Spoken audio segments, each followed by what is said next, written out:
solve the problem that the community that you live in may be facing.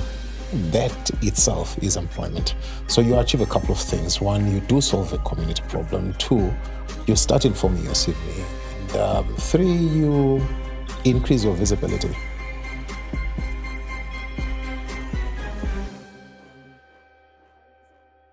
Dennis, I also understand that you have been at FNB Eswatini a little over 9 years now, if I'm correct. Can you give us some highlights, career highlights, some things that have been notable for you on this almost decade-long journey? It's kind of scary when I think about the fact that it's been almost a decade. I think next year actually it will be 10 years. I'm not too sure that I'm the competent person to talk about what has happened in my time together with the team that I've been so lucky to work with. I've also been quite lucky to work with a very competent board. So I'll leave it to them. I think when I do reflect, the stuff I think about is more around the opportunities that we've missed, the things that we could have done more on. I would highlight one thing in particular. I do think as a bank and as part of the greater private sector collective, we could have done more to support the marginalized, to help create employment, especially youth employment. We could have done more to help redefine our understanding of what employment or unemployment is.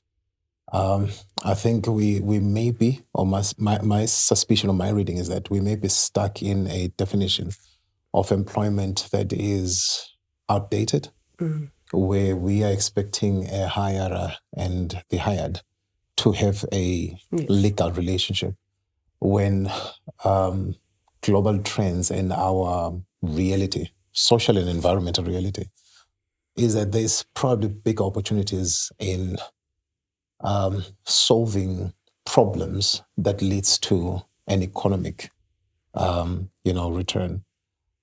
Is it okay that a child who's gone to school and has gone through university and is looking for employment in a village that has waste lying around unattended? Is that not an alternative way of thinking about employment? Should we, as private sector, be a bit more aggressive in encouraging those types of conversations? To say, yes, it doesn't mean you have to stop looking for employment, but you can start filling your CV whilst you're looking for the ideal.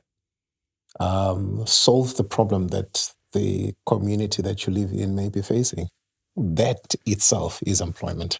So you achieve a couple of things. One, you do solve a community problem. Two, you start informing your CV. And three, you increase your visibility. People will know that you exist.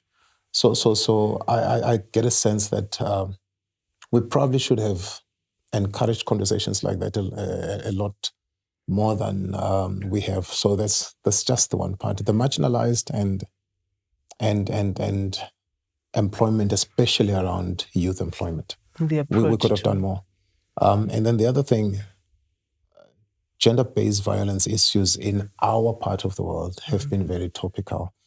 And I don't think we've answered the question around how do you support the educational cause and the social transformation cause in a manner that is sustainable and enduring and meaningfully transformative, not just writing a check to sponsor an organization. What more can we do? So when I look back, those are the things that I think we probably could do a lot better.